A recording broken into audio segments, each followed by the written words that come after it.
Have you ever thought that a policy meant to protect American jobs could actually destroy them? Well, buckle up, because what I'm about to reveal will make your blood boil. Just weeks ago, tariffs on steel and aluminum were officially doubled. But the real story isn't what you think. While politicians celebrated, a shocking reality unfolded. Over 100,000 American jobs have disappeared almost overnight.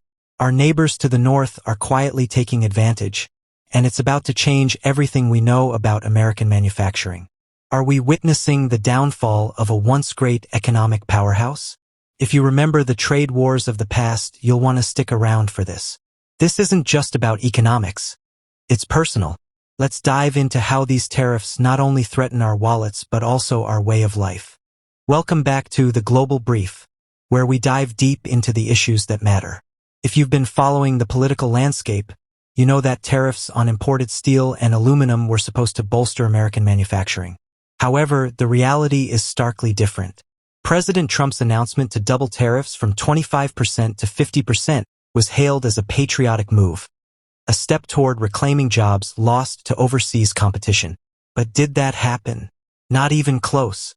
Today, we're uncovering the hidden realities behind these policies. Many factories have shut down, and workers are seeing unemployment rise. While Washington plays a game of political chess, Canadians sit back, strategizing their next move in this economic warfare. In this video, we're breaking down the absurdity of these tariffs and the unexpected consequences they've had on American workers and industries. Let's start with the cold, hard facts. Tariffs on steel and aluminum goods have increased consumer prices across various sectors. If you've noticed your grocery bill climbing, you're not alone. These tariffs mean not only higher costs for imported goods, but also for domestically produced items that rely on these essential materials. In June 2025, while American politics was touting the greatness of bringing jobs back, Canadian smelters in Quebec leveraged their low energy costs and ramped up production. American manufacturers, on the other hand, found themselves hamstrung. The cost of aluminum production in the U.S. is skyrocketing. Does this remind anyone of the past trade wars? For those familiar with previous industry struggles, you know the pattern. Tariffs intended for protection often backfire. This could be playing out on a grander scale with more dire consequences. Now, what's fascinating is how Canada responded to the doubling of these tariffs. Instead of retaliatory measures, they filed a complaint with the World Trade Organization, WTO, strengthened ties with European and Asian markets, and began aggressively courting American clients. This isn't just a shrug. It's a tactic that could define future economic relations in North America. Canadian aluminum production surged by 12% in early 2025. Major companies have taken advantage of a stable political and economic landscape, something that's becoming increasingly hard to find in the U.S. Prime Minister Mark Carney's strategic moves, including emergency lending for aluminum exporters, is a masterstroke in modern economics. What does this mean for American manufacturers? They are now competing against not just Canadian companies with lower operational costs, but also against a government that is committed to bolstering its own economy while America acts at being business-friendly. For the American worker, this isn't merely about policy. It's about real lives. Remember Richard Connors? The 57-year-old laid-off worker who believed in the promise of tariffs only to find himself filing for unemployment? His story is a metaphorical canary in the coal mine, warning us of deeper systemic issues.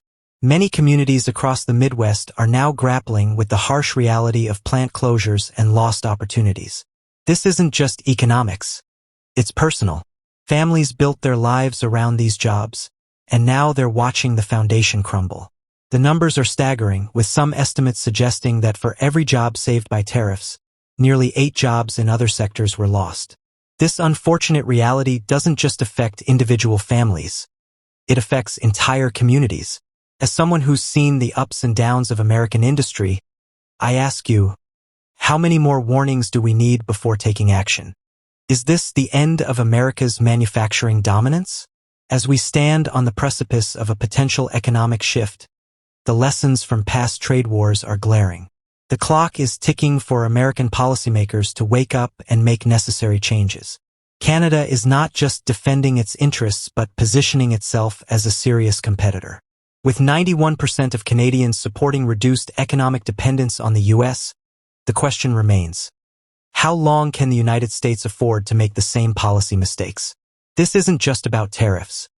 It's about the future of work, the dignity of hard labor, and the communities that thrive when jobs are secure. Next week, we'll dive deeper into how these tariff increases are already hitting your grocery bills and energy costs. Trust me, the numbers will shock you.